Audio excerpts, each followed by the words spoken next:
Welcome to my podcast, Shaping Your Journey. My name is Aldo Mazza, percussionist, drummer, and artistic director of Cosa Music, inviting you to join us in conversation with friends, artists, professionals, and experts in the music world.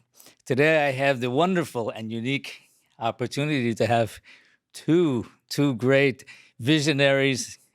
Also, I consider friends and people that I've admired for many years.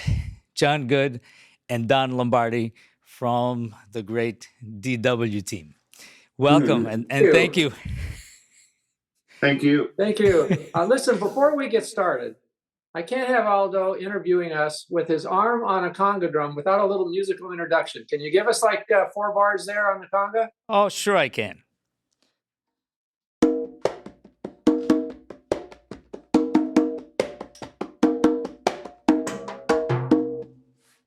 Okay, now we're into it. Did I make the audition?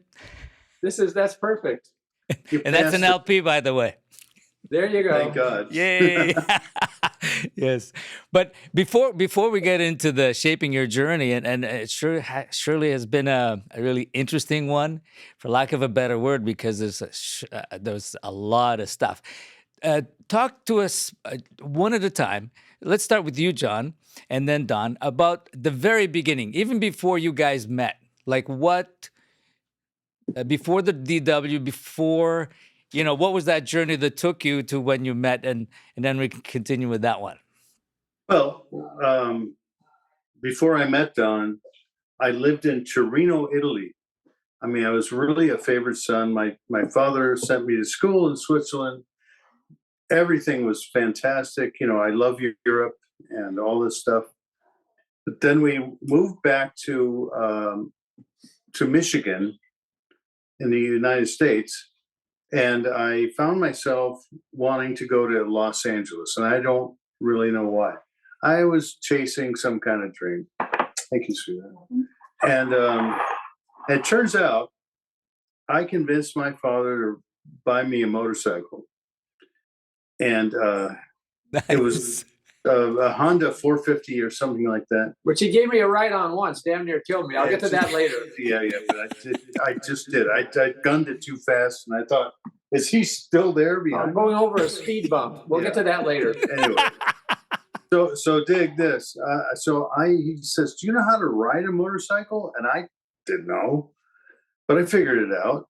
And I find myself in like Kearney, Nebraska, and it's pounding rain, terrible, a downpour, and I was so cold, and I'd been staying in Thunderbird motels all along the journey, and none of us would stay in one of those. That was like a step down from the Motel 6 back in the day. The Thunderbird was not even 7, right? Okay. Yeah, it was janky. Anyway, it was $5 a night. And my dad gave me $70 to travel with. So I had $70. But I went along, and it was pounding rain, and I saw the Holiday Inn sign. And I drove up there, and I came in the front door, and they said, "Stop, please stop. You're soaking wet, and stand on this mat." So I stood there, and it was like what? And I said, "Do you have a room?" And they said, "Yeah, we do. $14.95 plus tax." And I went, thanks.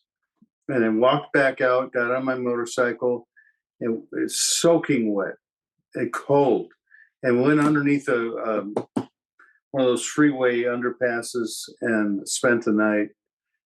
And you can't get more depressed than that, I don't think. Anyway, but I was driven to come out to Los Angeles, and soon after that, I met Don Lombardi. Remember the bike? Absolutely remember the bike. I almost killed you. Yeah. Now he's still alive, Don. And actually, the job he got when he came out here was not running into me first. It was working at a plastics company down the street from where I had started Drum Workshop. What was your title there, John? head plastic smelling acetone guy. I don't know. That was about to kill him. He said, "My job is going to kill me. I got to do something else." I gotta get out of here. So you're going to be a drummer. Oh, I thought I was going to be a drummer. Yes, I thought he was too. That's another story. Well, And he Well, was. He's not a bad drummer either. oh, come on. So- No, that's not true. My early journey was seeing Buddy Rich play when I was like 9 years old, and deciding I kind of wanted to be a drummer. And my father was an amateur trombone player. Mother played a little bit of piano, nothing professionally, just kind of on the holiday occasions around the family. And got a little, what in those days was your entry level drum set out of the Sears Roebuck catalog, probably made by Noble and Cooley back in those days, because that's what they were doing back at the beginning. Wow. And then got into sports and school, and so drumming kind of fell into the background until I was 14, when I got exposed to some bands at that time, and kind of decided that's what I want to do. Kind of got the bug. I fortunately hooked up with a good local teacher in town. He was a studio musician, and took lessons with him for a few years, and then kind of outgrew that. When I was 16, got my driver's license, started studying with Nick Ceroli, which was a great experience, because he was like, a lot of people don't know that name. He died at an early age of a heart attack, unfortunately. But he was like the young, guru studio guy in town, working kind of under Mel Lewis, doing those types of gigs, as the new jazz guy in LA, and started traveling a little bit. Actually,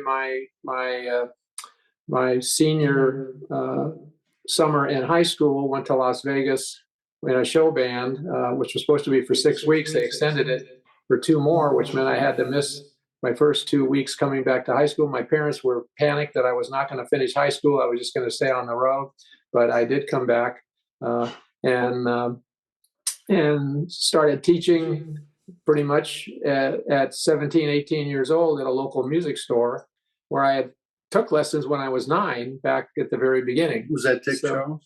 No, it was, I'm blanking out on the name.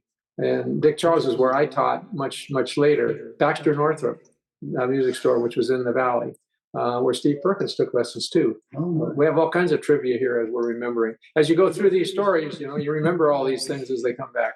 So, long story short, pretty much as I was making a good living in town, playing 5-6 nights a week at clubs, a whole different world.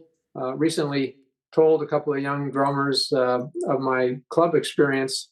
Played in one club for 4 years, another club for 3 years. Like, you played at the same place for that long? I said, yeah. They would have a house band, and you would be the band, and they're like trying to get the 11 o'clock set at the Whiskey, and that's their experience playing in a club. But it was a different vibe, and they were good clubs. One was a club that was pretty well known in LA called PJ's in the Back Room, and a jazz trio. And then when I was 16, 17, 18, played in a band called the Crickets, which wasn't the original Crickets, obviously, because Buddy Holly had passed away. But Nicky Sullivan, who was in the original band with Buddy Holly, doing the Ed Sullivan Show, formed his own West Coast version of that band. And we played in a rock club called the Shea, which was a popular club in Hollywood for 3 years. And at the same time teaching. So my friends were starting to audition and go out and play with bands, John Hernandez and guys that I was hanging out with back in the day, and Jim Keltner too. And the amount of money you could make playing in clubs in LA and teaching, I had 40 to 50 students a week, and always a backlog in students, was allowing me to stay in LA and make a decent living, and buy a house and raise a family. And I was never an on the road kind of guy, especially when Chris was born, my son, in 1969. I kind of made a commitment that I was going to be raising him. And so it was more palatable for me to stay in town and figure out how to further my career there. So I was teaching 40, 50 students a week at 3 music stores. One of the main ones was Dick Charles Music in Glendale. And that was all ages, because I would be teaching there was 2 or 3 drum teachers at that store. I would be teaching the older students. And I was getting students from local teachers, from Freddie Gruber at that time, and Ed Shaughnessy. And so I kind of surveyed my students, and half of them, about 20, were driving age. I knew they were older and were driving from different parts of the city. So I just said, look, if I open my own shop and right by my house, instead of me driving 45 minutes to teach you and then driving another 45 minutes to get to the club, I said, would you come there? And they were all like, yeah, that would be fine. That would be really cool. So I thought I'd open, my own store called Drum Workshop. The idea of the word workshop was going to be somewhat unique, where people would actually come and take group courses.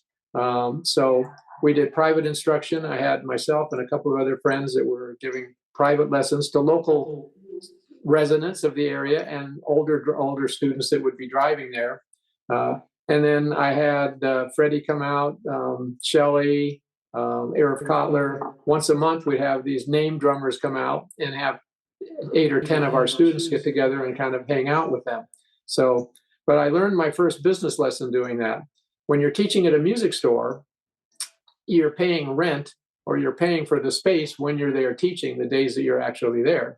When you have your own business and you've rented a facility, the occasions when I would go on the road for 4 or 6 weeks at a time, sparse, you still had to pay the rent, even though you weren't there generating any income. So that became a little bit of a burden. So how do we offset, how do I offset that cost?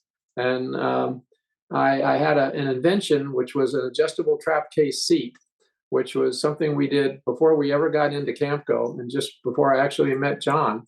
And the idea was, in studying with teachers and working with bass drum technique, which was just getting to a new level in those years, technically, with Cullen Bailey's bass drum control book. And I studied with Cullen also for a year when Nick got on the road with the Tijuana Brass. So yeah, so a key for teachers was to sit on something that was a solid surface, so you weren't wobbling and trying to get both feet off the ground to play at the same time. So I invented a seat that allowed it to adjust in height, but was a solid cylinder, 2 cylinders that slipped inside each other. Called it the adjustable trap case seat. And that was my other business lesson, which has spurred me on when we actually got into manufacturing together, which was, I put an ad in International Musician. There was no modern drummer in those days. This was early 70s. And I get $75 checks from people in New York, in Chicago. Not a lot, but I'd get 2 or 3 a week. And it even picked up from there a little bit. And these people didn't know me at all. They're just sending this guy in LA a check who says he's going to make him this seat and send it to him. So turn the light on in my head. If you have a good idea, you don't need a brand at all. You just need to have a good idea. And it's a drummer and an international musician ad saying, send me $75. And they're thinking, this is a great idea. I can store my stuff in it and I can adjust it, and it's a solid seat going. So as that happened, I'm teaching at the studio, and who walks in? I do. And what do you say? And he walks down the street and says, well, I said, what did I say? You want to learn how to play. What is this place? You want to learn how to play drums? Yeah, I wanted, I didn't want to learn. Let's face it. I wanted to be better, but that's not necessarily learning, because Don is such a great teacher. And he would sit me down and go, oh, God, you're stiff. This is wrong. That's wrong. And I knew it. And he said, okay, here's a rubber pad. Play on it. Wasn't into the practicing as much as the end result, but a very creative guy. So we kind of hit a point after a few lessons. Well, at the beginning, he was coming in as a student. I didn't know him that well. And then as we got to know each other, it was kind of like he's having hard times financially. So it's like, hey, I've got some orders for seats. I don't have time to make them. At that point, I was literally working 6 nights a week, 2 afternoons in another session situation, and teaching 40, 50 students a week. So I would leave the house at 1, get home at 1. Leave at 1 in the afternoon, get home at 1 at night. And I'll never forget saying to Don, look, I'll take care of the shop.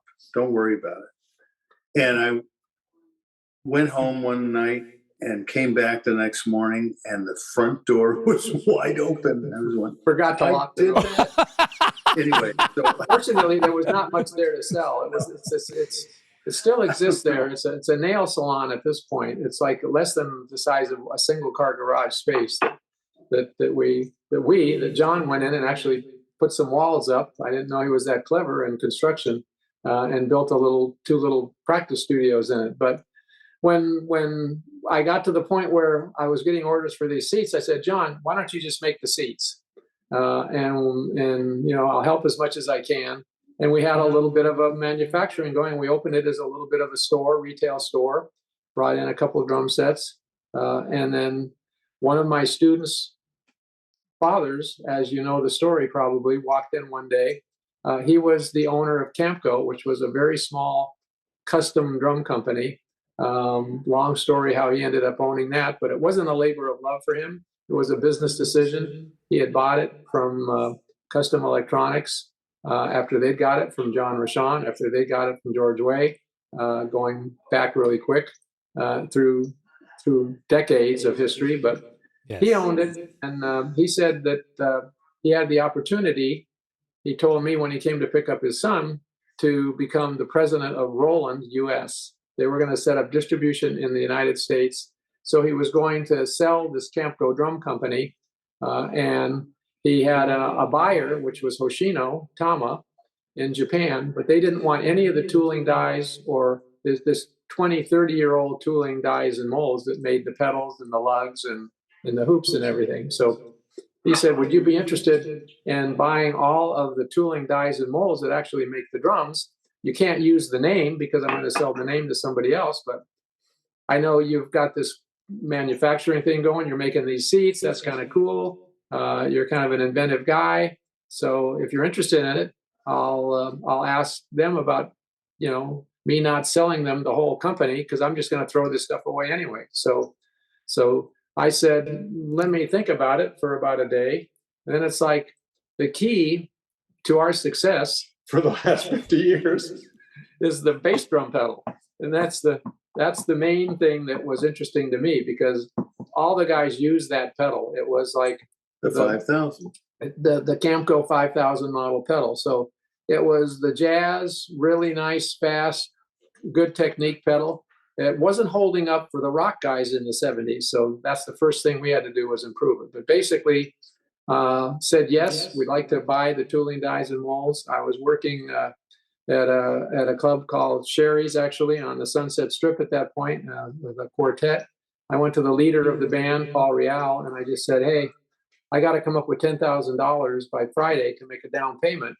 And do you want to kick in with me? I called a couple of other friends. Can you come up with like $1,000? I'll go to the union. I borrowed $5,000, and we gave the guy a check on Friday, and that got us into manufacturing.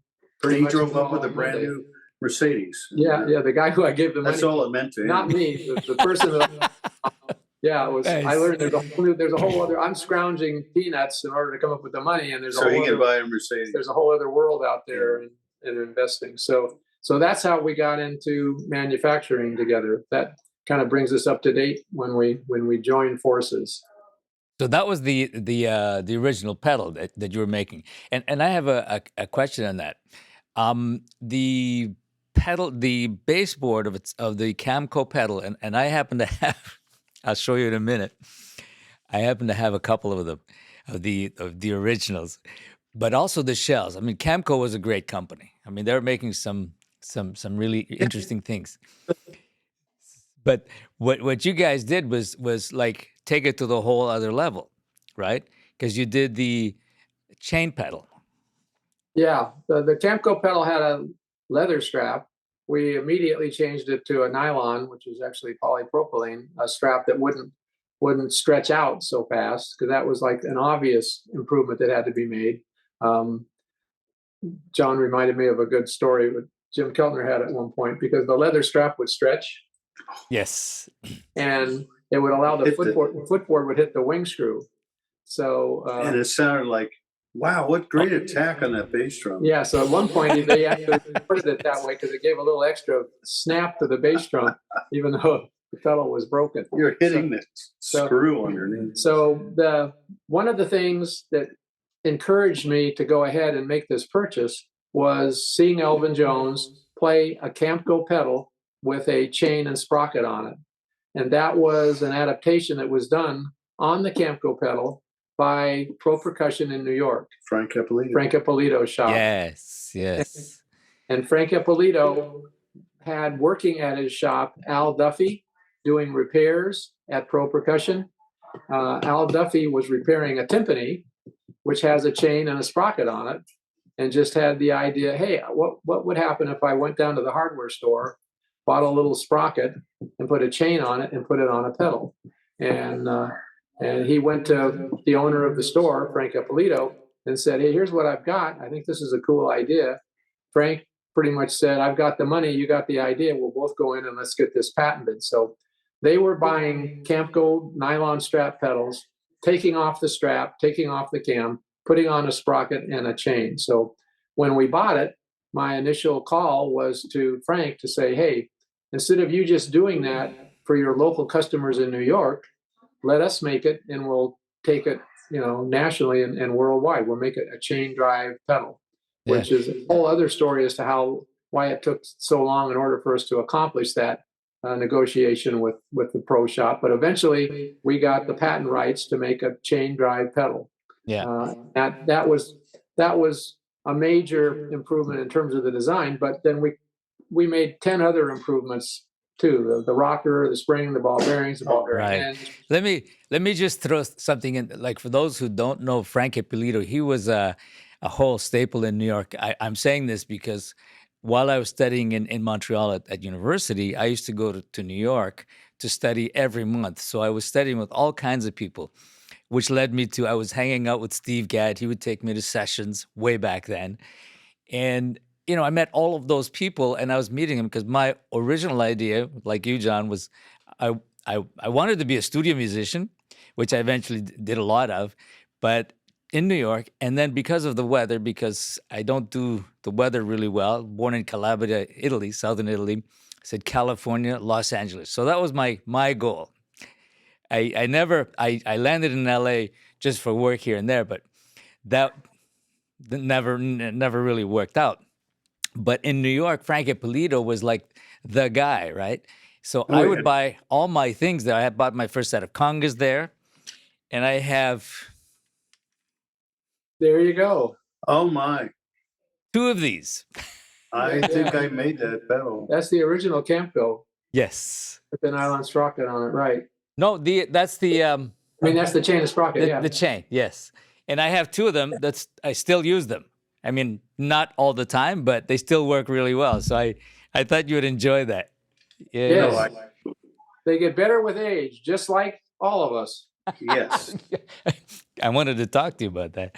But that's interesting that was, I mean, this is a combination, and it's interesting to see, being a drummer, being a musician, being entrepreneur, being creative, and having being curious, and having this combination, like 2 people coming together, one with this fascination of how things work and all of that business, and how one is really into the education, the performance.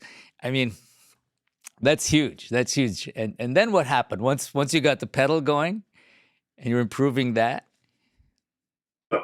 Yeah, that was again, having very limited resources, to say the least. There was nothing. We had bought the tooling dies and molds to make a bass drum pedal. So we would sit there and look at that and say, we can't spend money to make new tooling dies and molds for our dream products, whatever they might be. What can we make out of what we've got? And the earlier thing was electronic EP1 pedal.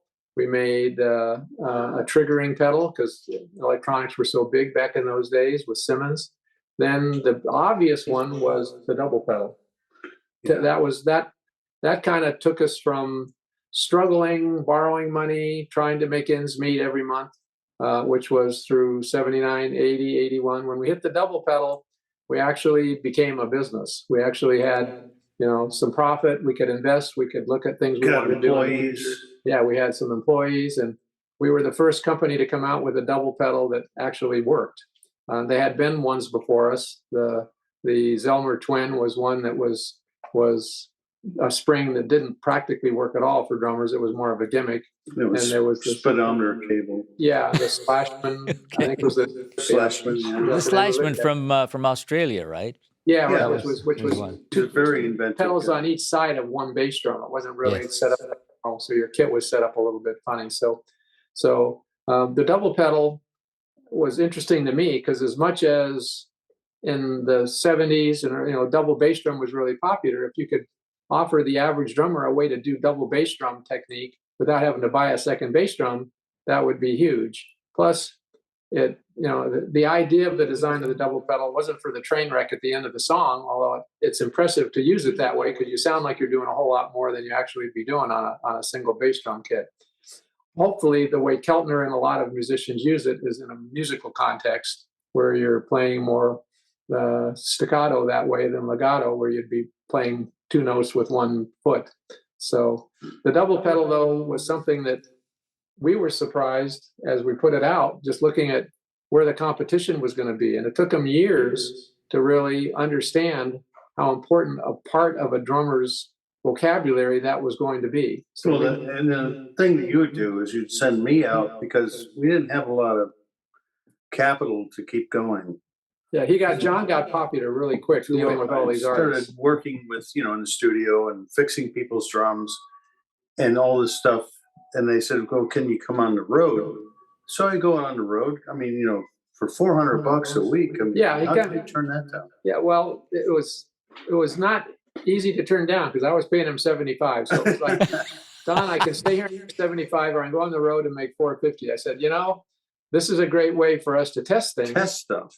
So we would try things. I get them to John, and he would test them with Jonathan Moffett on a Michael Jackson tour, or Chad Wackerman, and sometimes they just failed. Yeah, but, that's a great thing about innovation because you have to fail to get better.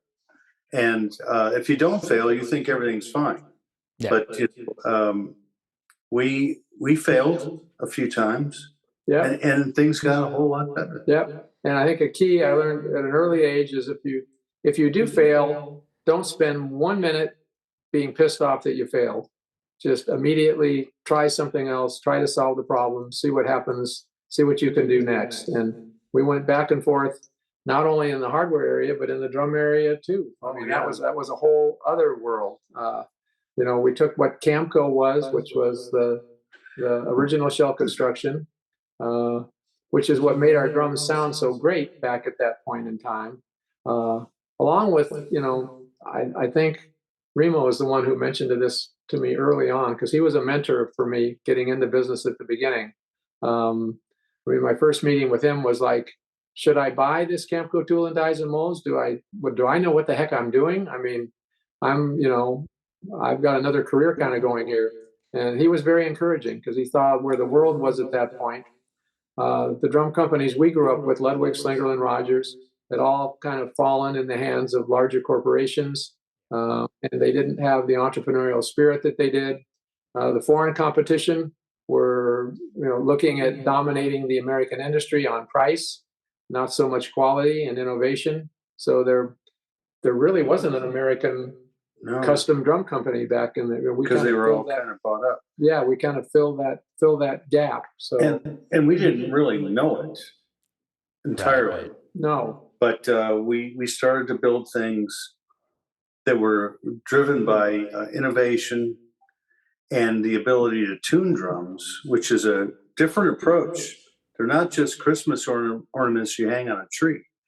These are instruments, and so when I learned how to tap out shells and grain orientation, boy, Don stepped aside. He says, just go for it. I mean, we had a long conversation. I'll never forget. And he says, you really want this to go? And I was in Milwaukee, I think.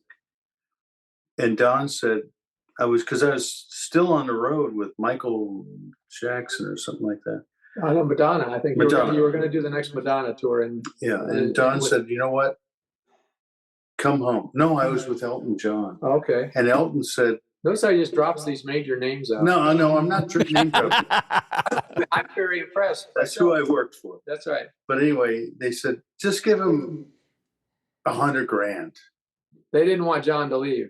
They didn't want me to leave. Really? They said, Wow. no, you're doing a great job. And in 1987, 87, 88, yeah. that was one hell of a lot of money. I mean, it is still to this day. But anyway, for a drum roadie, that was kind of, big time. John, were you with Jonathan when he came on the Victory Tour in Montreal at the Olympic Stadium? Yeah. You were there? Okay, because I was at that show. Because You were at that show. Yeah, front row. And well, Jonathan invited me, and then he came over to my studio. He and I jammed. I'm going to send you a photo of that. We were having a big jam session. Yeah, I'm the guy who had to take the drums down. He didn't.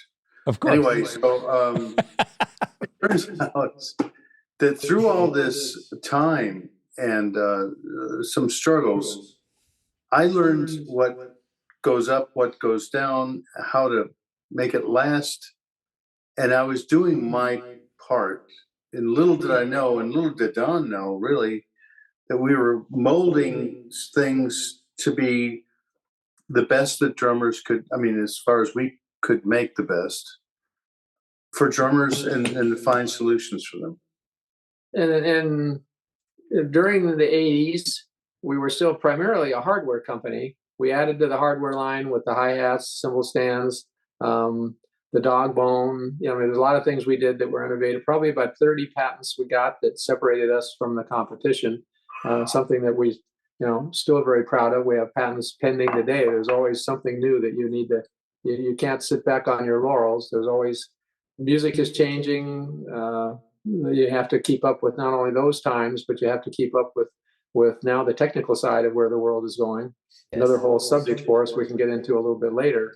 But the sound of the drums and the way we created that sound and what John did kind of allowed us to be not only provide something for musicians that was a little different than they were getting with other companies, but it made microphones our best artist relations person.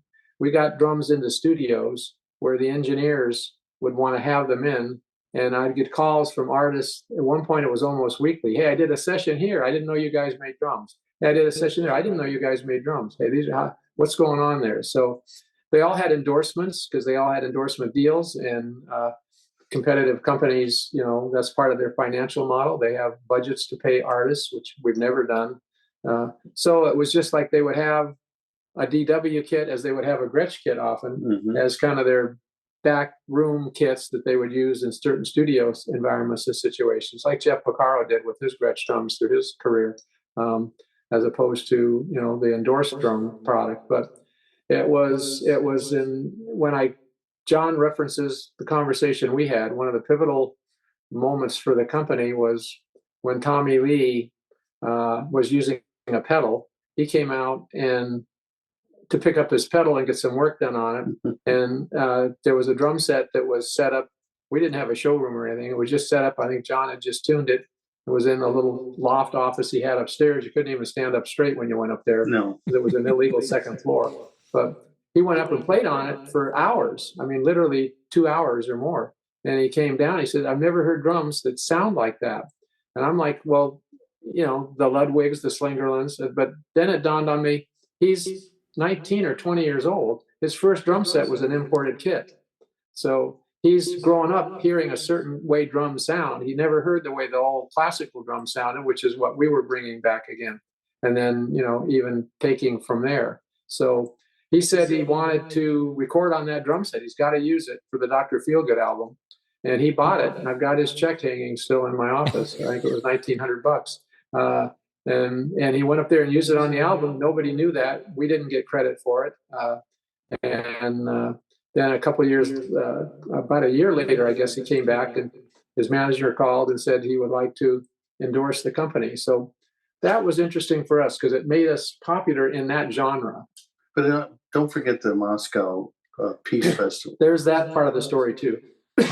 So after he used the drums on the Dr. Feelgood album, he calls back a year or so later with Clyde, right? His drum tech. Yeah. And Spidey. and they're in the valley. We're out where we close to where we are now in Thousand Oaks. And he says, look, I had my drum company send over 5 or 6 shells of each size because we want to know what John Good does when he sits there and hits on the drums. What is he trying to do? And I said, well, he's trying to timbre match it. So is that how we want to see how we get the drums to sound that good? I said, well, you have to have a quality of the shell to start with, and then you're just picking the different pitches between the drums. They said, I'm going to do the Live Aid, right? It was Moscow Peace Festival. Moscow Peace Festival. He said, I want to take my kid over there and I want to have a Russian and American flag painted on it. But, I can't get it done by my drum company because they're in Japan. Said, could you guys paint it up for me? So he brought it out and we couldn't because it was the outside grain was really porous. So it would have taken us forever to do it. So I just said, look, we got to get this done right away. We'll take all your lugs, we'll take all your hardware, but we've got to put it on our DW shells, and I can do those and have them done for you right away. So there again, we made him another kit with our shells, looked like another drum set. Everybody thought the drums sounded great. He thought they sounded great. We didn't say anything, and life kind of went on. And it was past that we got the call.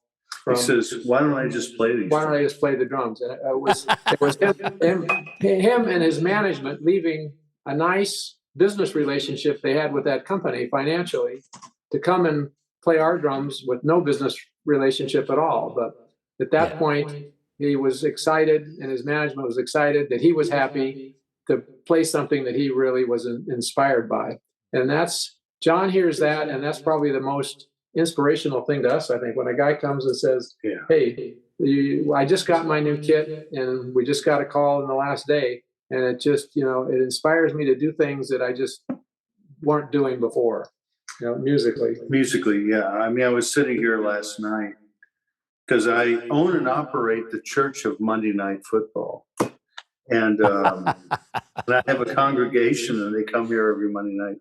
But Tony Bronigal comes, and Tony was, from way back, he was one of these guys that just went, man, that makes sense. And he was playing another drum company, which now we actually own. Gretsch. And we don't own it, but we don't own it. We kind of, whatever. We have a relationship. Anyway, but he said, can you fix these? And I said, well, how about if I lend you some of these? And DW was nowhere. I mean, on the radar for anybody. This is way back in the 80s.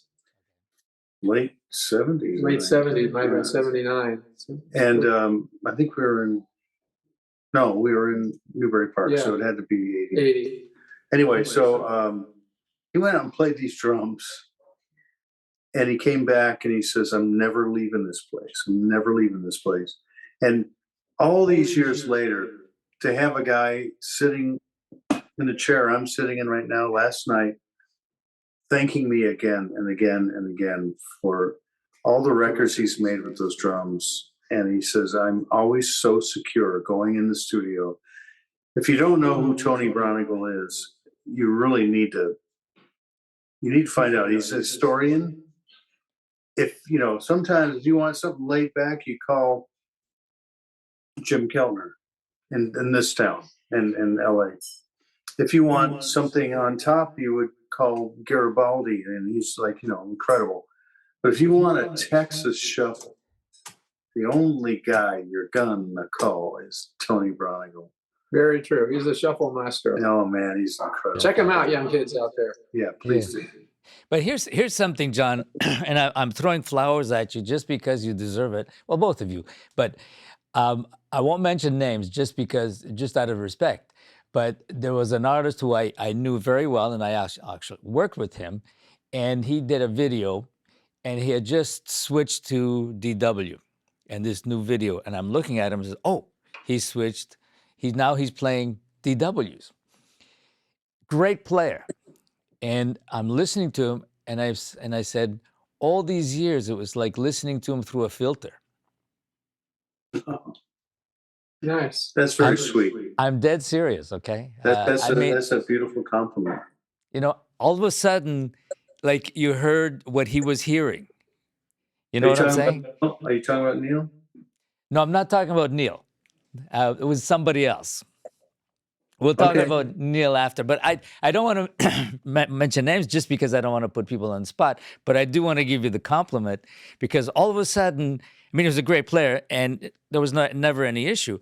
But all of a sudden, it was like you took away the veil, and it sounded like what he was doing now, like there was more music, you know. Yeah. And Wow. the difference was the drums. Well, It was it is a melodic instrument. I mean, obviously it's a rhythmic, you play rhythms on it, but no, you know, in his sound, it just changed drastically. And I tell my students, we all know, the sound is in your hands, but the drums do make some difference. And in some cases, is that little difference that when your ears are so developed, you hear it. And I just went, what? And I the, had to challenge, rewind and the challenge for drummers when John meets with them every year, or obviously more occasions than that, when they can come out, is. But I've talked with them. It's like, hey, I haven't seen you, and like you've been out in a couple of years. You got to come out. John's got some new. Says, oh, says I would love to come out, but the last kit John got me was like the best kit I've ever heard, and it was like, I just loved it so much. But I know if I come out, he's going to have another one that I'm going to like even better. I just can't keep doing this. yes, yes, But that and of makes life course, go. It's a I bit of mean, a oh yeah, and of course, we drummers, I mean, we love sound, and those of us who really care about sound, and we pay attention. I mean, Neil. Getting back to Neil, he was one of those. I mean, we used to get into Neil Peart. For those of you who are wondering who we're talking about, Neil Peart was I've known him for about 35 years. And we've gone through different stages of working together. We were supposed to do an album together at one point because he came out to see Repercussion. And I said to him at one point, I said, would be amazing to, like what you have done in the progressive rock in that world and what we have done in the other side and totally blurred the lines from the classical the classical guys becoming rock guys and then some and doing something totally different. I said, I know what I'm hearing, but he couldn't hear it at first. So he came out to see a show in Toronto. And the next day he sent me a fax. He says, Aldo, sorry, I didn't want to come and bother you after the show, but now I understand totally what you were talking about. Let's do it. Originally the idea was to do a big concert, a Canadian drummers concert. That was the original idea. But he says, I have a better idea. Let's do an album. And I said, that's even better than my original one. And then we can experiment and really push it and like open people's minds because that's what we want to do. And we want to push that envelope. Anyway, that never happened because of his own first tragedies. Anyway, yeah. But but here's what Neil loved about John. yes. A great shot. Yeah. No, and he always talked about the DW drums. In fact, when he came out to COSA, which was one of the rare things he did, I finally, every once in a while I'd check in with him and he'd say, well, no, we're on tour. We can't do it. So one day I just reached out to him and he said, oh, Aldo, I have 2 weeks off. I'm in my house, which was here north of Montreal here. He says, I'll just drive down to Vermont and come to COSA. Finally, we can do this. I said, fine. So I thought we were just going to talk because this was going to be a secret. I said, I won't announce you. It'll just be you show up and we'll have great conversation and people can ask questions and it'll be low key.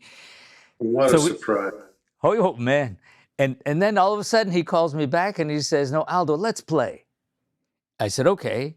Now, for him to play, I said we'd have to have a drum set there with all of his configuration, which we did. I mean, we had a DW kit that was there. It was an exact copy of what it turns out to be his practice kit that he did backstage. So that's easy. But then I said, if I tell the techs, then everybody's going to know. So I couldn't tell the techs until he came in that day.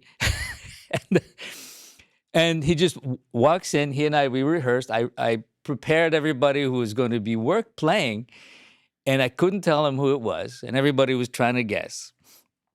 And I said, well, our guest, because each year we would have a special guest just come through, but nobody would ever have imagined him.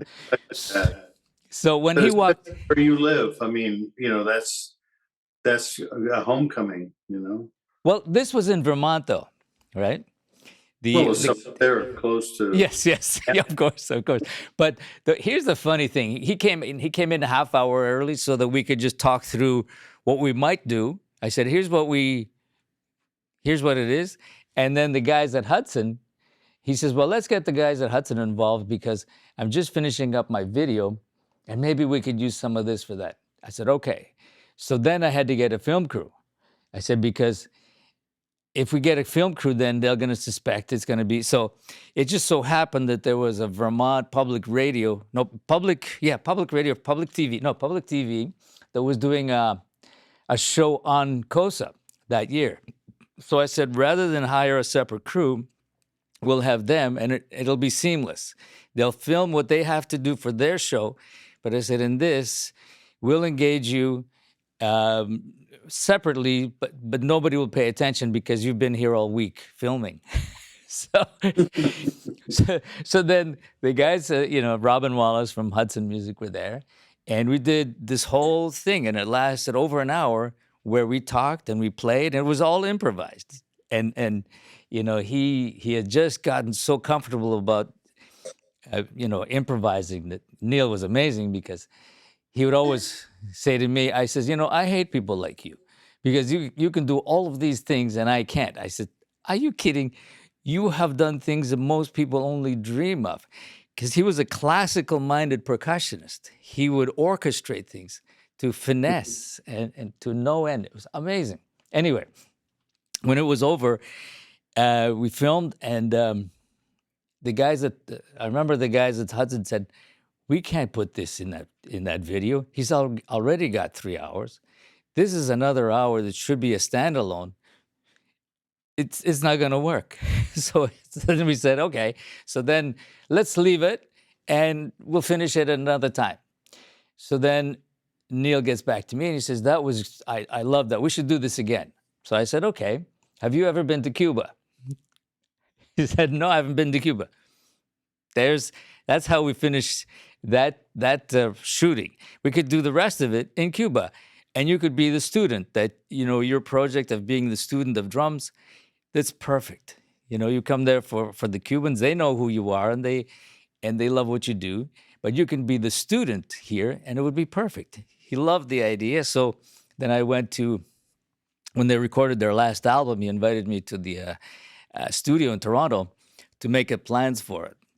And then all of a sudden, after that's finished, he said, "Wait, it's going to have to wait a year or so because then the album then took a life of its own. They went on tour twice, and it was just never ending, and that never happened, unfortunately. But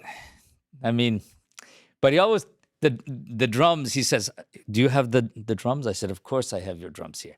They're an exact copy of what you have backstage because I've been backstage many times with him." So he says that'll work fine.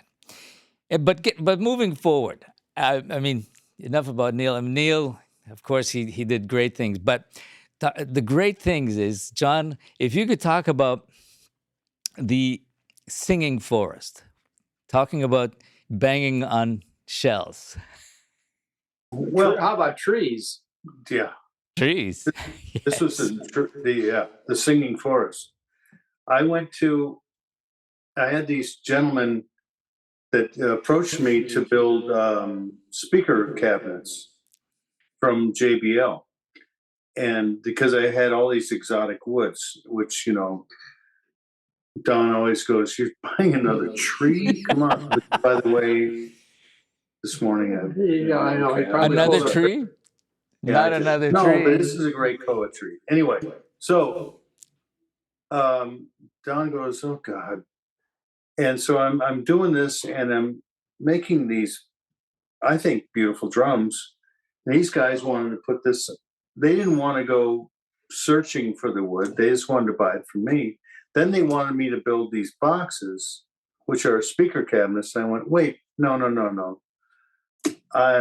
What I do is mostly round things, although we do cajones and things of that nature with LP. And but I said, for me, they said, who you need to talk to is this lady, and she was she had the inside skinny into Antonio's work, Stradivari, and so she called me the next day. I didn't call her, and I was flattered. And she said, "Here's where you need to go," and she gave me a roadmap to how to get into Val di Fiamme. And it's like, it's just east of Milan, north by, the Dolomites, Bolzano's there. Anyway, so we go up there. I fly out because my tail's wagging like a dog, like I can't wait. And our friend, from Renzo Calastri from Intabor, he said, let me drive you. He says, I know about this place. I've heard about it through you. And so we drive up, and it's cold. It's November. And I'm up there, and I'll never forget this. We pull the car over, and you get out of the car, and there's these majestic, beautiful trees, and they have to be, a meter or more wide, and they're dead straight like an arrow and really tall.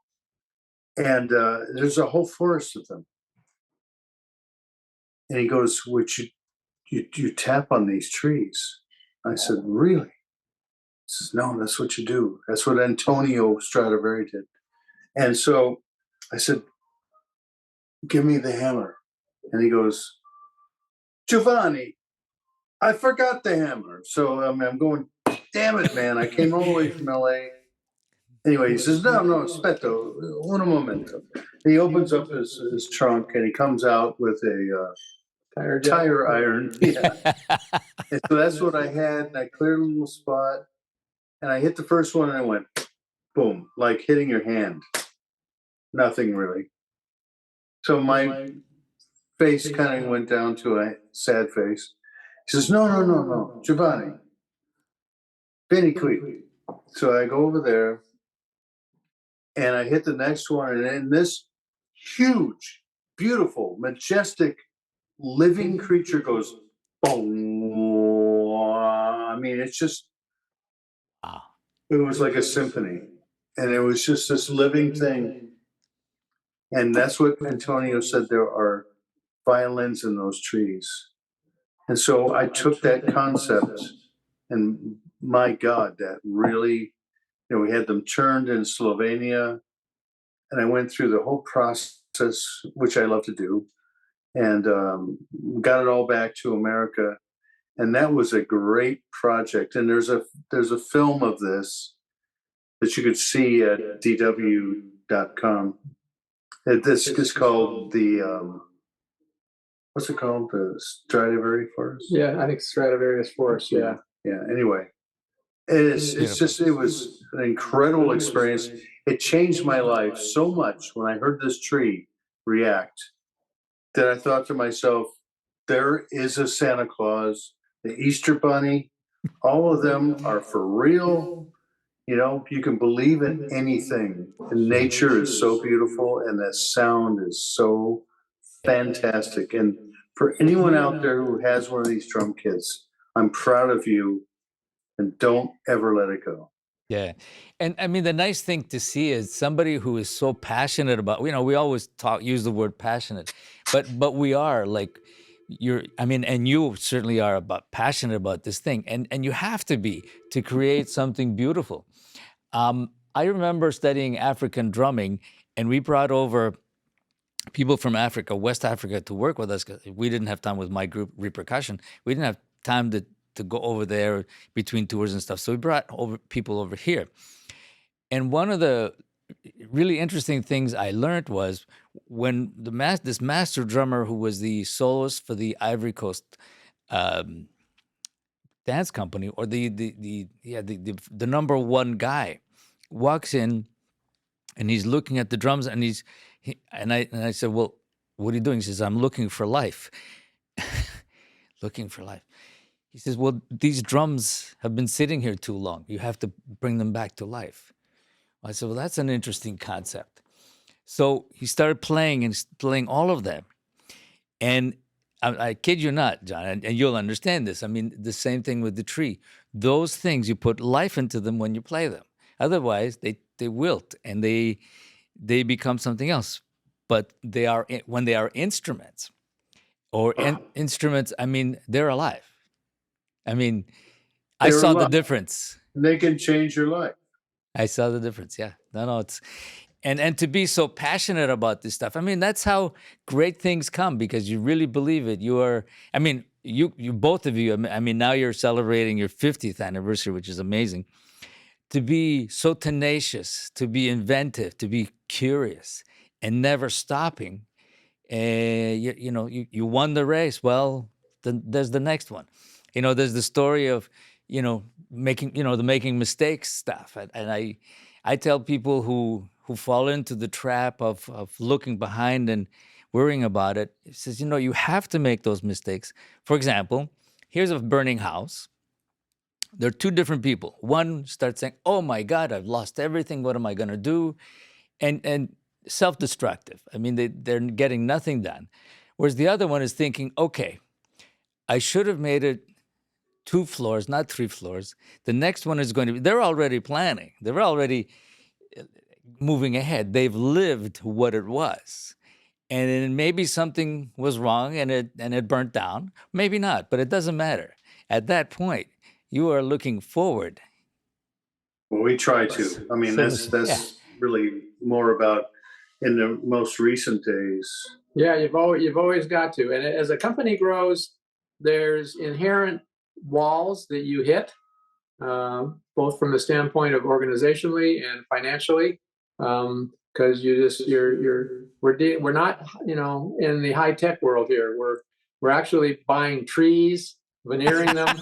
It's It's a high tech, right? I didn't know you were Italian, John, but I see it. The margins are very small when you make a drum, so you have to watch your dollars and cents, as you grow. Which as you hit these various barriers, the challenge is how do you get through those? And I think one of the keys to our success is always anticipating that light at the end of the tunnel. Looking at it as being, the end of the tunnel, not a train coming at us, and figuring out how we can negotiate around those things. And often it's hard decisions that you have to make and chances that you have to take, just like you take a big chance going into business, financing your house at the beginning, borrowing a lot of money, when we thank started, God, Chris, your son. Yeah, Chris, my son, my daughter, Carrie, kids grew up early on in their life they were actually teenagers. I probably, could get arrested for child labor, but if you could get to the shop when you were 11 and you could assemble a footboard, you were working there. But they've grown up and got expertise and are experts in their own fields, both from the standpoint of being a CEO of a major company that's growing out there. And one of the challenges you get is running it myself for all those years. You get to a point where you're spending more of your time running a business than you are doing what put you into business. And that was a real awakening, So I could see a lot of entrepreneurial companies don't pass on and they run into these barriers and they get into financial problems. So we always, even today, one of our challenges is keeping our same core values, which is easy to do, but keeping that same entrepreneurial spirit where we can make changes fast. Mm-hmm. If you see something that's working, it's like you said, let it work. If it's not working, just move on and try something else right away, because things are going to happen. You're going to see a light at the end of the tunnel. Oh no, absolutely. And that's where we've, with the world of electronics and where it is today, and young drummers, what they have to do in order to succeed, it's going to be, it's one of the biggest walls that we were anticipating hitting that we wanted to work through is what we've done with this acquisition, which is something that's going to kind of blaze and set up the trail for us for the next 50 years. We won't be around for all 50, but we'll be here for a good part of it. Yes. No, but sitting down and being that visionary and understanding the work, and I can say this to both of you. I don't know if you know this, but I put myself through the first few years of university designing and making drums. So I know enough about it where I had to make my own decision, and it was successful. I was making custom-made drums, designing.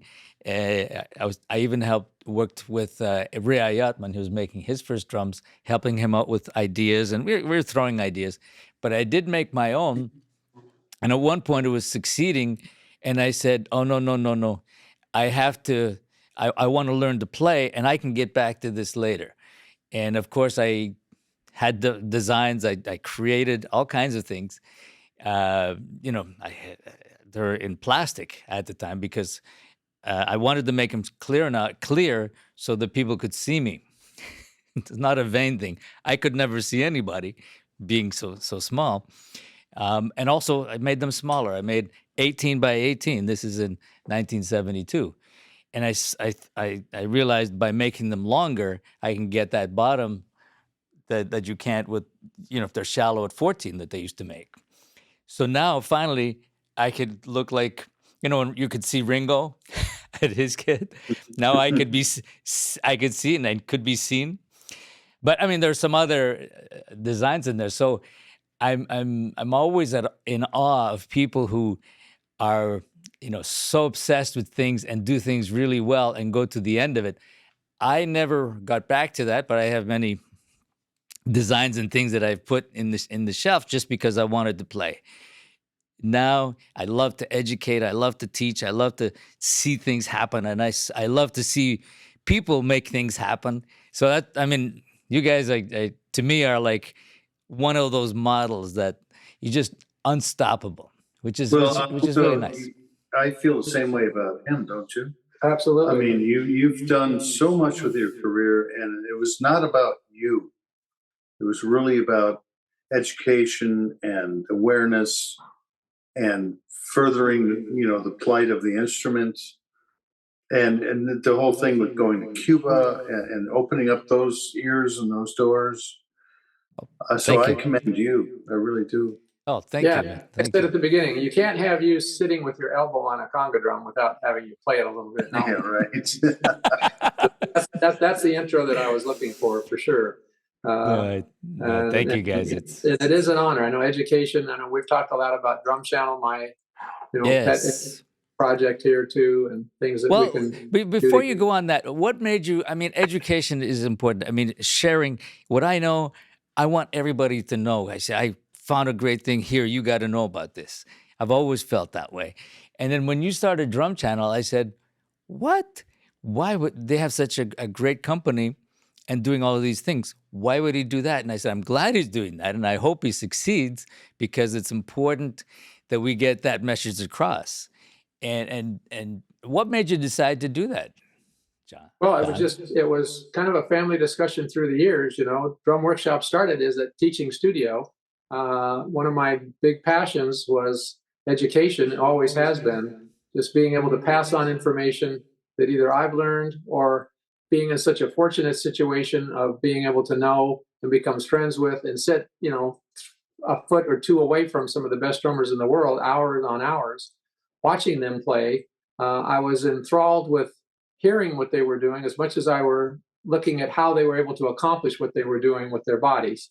And that was, a unique perspective that I got from Freddie Gruber, which was how you use your body to create the instrument first, which is what drummers have to do, unique from really other musicians, where you're buying a piano, a saxophone, you're buying something that is an instrument that's designed to do what you want it to do as you manipulate it. But as a drummer, you're sitting there and you have to design yourself as the instrument. So anything that you hear, you can play with your body, and that's learning how to play. Then you learn what to play. Once you learn how to do it, you can play anything you want with it. But if you have a piano that has a couple of keys missing, no matter what you want to play, it's not going to come out that good because you're going to have a struggle with it. So the better you can learn the how, the more the what's going to become. And then the real key is knowing these great drummers. We're, the faculty on Drum Channel now with Thomas Lang and Terry Bozio and Chad Wackerman and Greg Bissonette is covering kind of all areas of basic technique, adding to your vocabulary, adding to your technique, and then becoming the why do you play what you play in the first place? That's the secret to the sauce that makes the great drummers really great, as you know so well.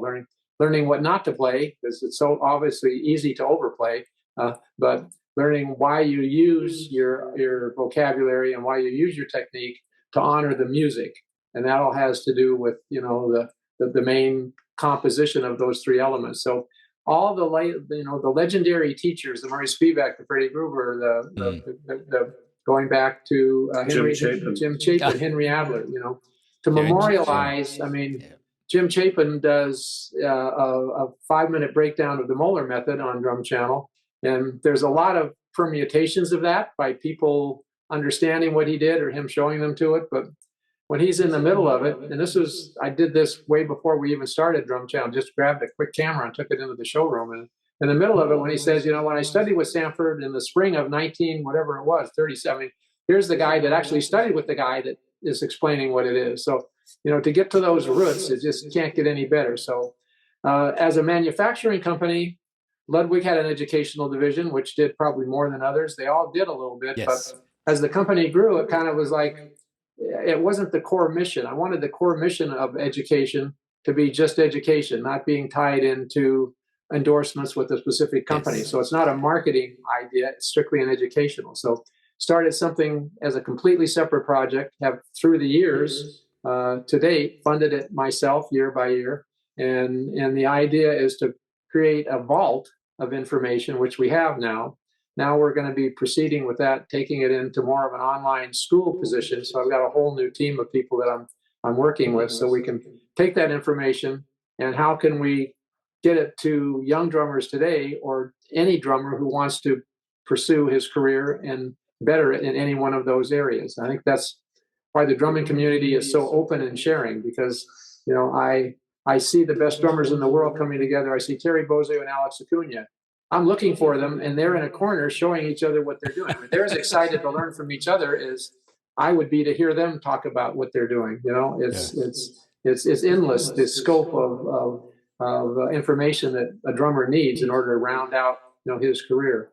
And part of that now is technology, which is why this merger with Roland is so important, I think, for drummers in the future and for the company as it grows also. But in doing that, as we've done everything, one of our mottos is don't do something just to do another thing. We don't need another cymbal stand unless we can make another cymbal stand with key features. Yeah, no, it has to have purpose. No, it has to have a purpose. What can we do to better it? So otherwise, you're going against competition and you're trying to compete with them from a marketing sense, as opposed to put that money into something that would make the product better. I've always felt you can't teach it. You can't really sell a drummer something. You can teach him what it does, and then if it rings the bell, if it improves the quality of his life, it makes it easier for him to play. If it makes him more inspired to what he plays, then you quote unquote sold him on it. But you're not like telling him you're the best is not something that's going to convince him that it's any good, because a drummer knows what works and what doesn't work. That's kind of why he's sitting back there behind the drums. It's got to, the music has to feel good. What he's using has to feel good, feel good to him. So Drum Channel is, as it is continually evolving, is a vault of information, and now we're going to be reaching out so that we can better convey all that in a live lesson circumstance and or in a group circumstances to any drummers that would be interested in actually coming online and learning. So basically, I wanted to keep it as a separate company. I don't care what drums you endorse. We have great drummers on there from all different drum companies. It's what you have to give that's what's really important. It's the community of drummers. It's the community of drummers. Yeah, very well said. And I think that's important because we as drummers, and we know that drummers, percussionists, we can talk to each other no matter what, across any language, across any culture and anything. And we talk drums forever. And then just being part of a community, I think, is really important for us. And you're doing a great thing with this Drum Channel. during the whole COVID thing, one of the things that I took on was during the whole time with COSA, I have the habit of filming everything. So everything is archived. So I said, okay, 3,000 tapes of all the different, from VHS to you name it, all the different ones. I decided, okay, now we have to digitize everything and find the original machines to play them on to digitize. So we finally finished that project. So we have all this footage. It's mind-boggling. I share your challenge there. We've done the same thing recently, going back to have it all. Then it's organizing it and getting it. So we'll have a talk about that, because it's all stuff that needs to be seen for sure. Yes. Oh, absolutely. I'm totally there. And, that then brought me to, doing this show to share our journey, what made us decide to do certain things. Because I think it's important for people to hear it. Because, you're not really trying to sell something, but you're trying to sell the idea that we move on, we change, and we change with it, and we become something else, but bigger. And there's always room for somebody else, always room for everybody. There's no such thing saturated. Saturated, a sponge gets saturated, not music. The world needs music more and more. There are just different channels. It's a common language. Different language, yes. And we should start a drummer, a country called Drummers, because we speak that language. Everybody. There you go. Well, a country that's called Drums or something, because we all speak that language no matter what part of the planet you're on. We can issue passports. We live in different parts of the world, but we do speak and understand that language. And it's interesting, no matter where you go, you don't have to say a word. You say it and it's understood. That's amazing. It's really amazing. And you have to admit that drummers share, I think, more than most other musicians do. Yes. Yes. And percussionist drummers, they're always saying, "Hey, how do you do that?" Where other musicians go, "This is my lick. You can't have it." That's amazing. That's amazing. I never understood I'm not that. faulting them, but I'm just saying, drummers share. They really share, and they take care of each other. Yeah, and it's a great thing. Recent interview I did, I think it was with Keltner and Chad Smith. I think Chad said, you can have 5 drummers play the same rock beat that I'm playing, and it's going to be 5 drummers sounding like they're playing a different rock beat. It's you are your personality more than any other instrument, I think. Yes. And so I can't do what you do. I think Keltner is the one who said, I can't do what you do, and you're not going to do what I do. We're each going to do what we do. Absolutely. And don't be afraid to put that out there. And it's funny because I was mentioning this to you earlier when we were doing these podcasts. In my theme, I thought, let's personalize each of when we can. Some of the guys, it might not be contextual, or they might not be up to it, or they're not set up for it. But the ones who are, I would invite them to play on the theme. I would take out myself in a certain section. I said, you play on that theme, just to personalize it. And then I realized, as I'm listening to them, many of them, whether it's Garibaldi or Mark Juliana or Walfredo Jr. or anybody, or Alex, when they play on the theme, it's totally different. What they do with it, I said, that's fabulous. It's incredible. It's amazing. Oh, yeah. And it's amazing how you can contour the music by the rhythm and the feel. And let's face it, a band is only as good as its drummer. Absolutely. There's a great close if I ever heard one. That's right. We're sticking to that. Right. But I wanted to ask you about, because this is your 50th anniversary, and this association with Roland. Roland has taken, and it will be taken with you guys on board. You took over LP, Gretsch. What was the thought behind that? Taking over that percussion world and drums that were along that, in that journey? Well, I think we have spent several years, the recent years, and a lot of money looking at developing an electronic drum set, seeing that as being part of a future drummer's arsenal. Never going to change what acoustic drums do because they move air and they have their place forever and perpetuity. But electronic drums are also going to be part of not only sounds that you're going to be creating, but the ability to do that, triggering, setting up sampling, playing backing tracks, things drummers have to do today to be more than just a drummer to get the gig in the band, be an engineer, be a producer. So you need to embrace that technology. So in developing our own electronic drum set, we came up with some proprietary technology. And again, the goal was, if we're going to do it, what's the biggest problem with an electronic drum set? Too many spaghetti. Too much spaghetti. Too much coming out. cable. Too much cable. So it's wireless. So is there a way to do an electronic drum set that's wireless? No. The major companies have not been able to do it. They have, technicians by the hundreds. They've been working on it for years and years. They're huge companies that are hugely well funded.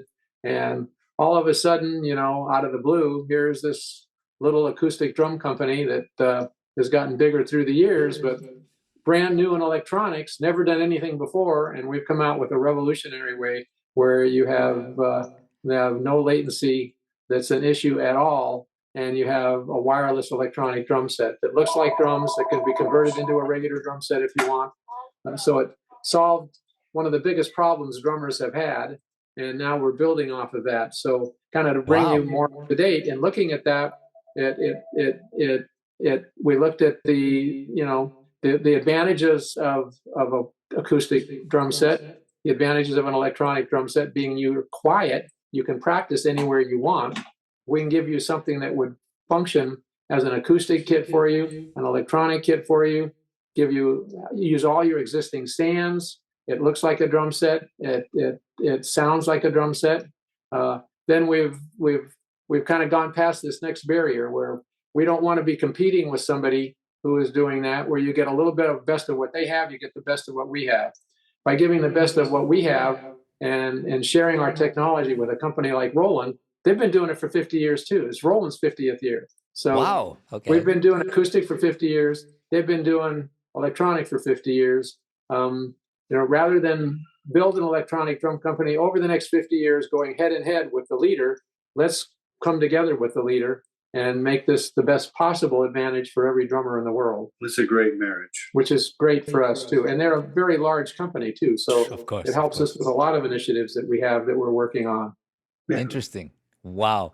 I could just see it. I mean, it's like a time warp. I mean, we're there. It's like, here's another one. It's like when the plastic drum head was developed, okay?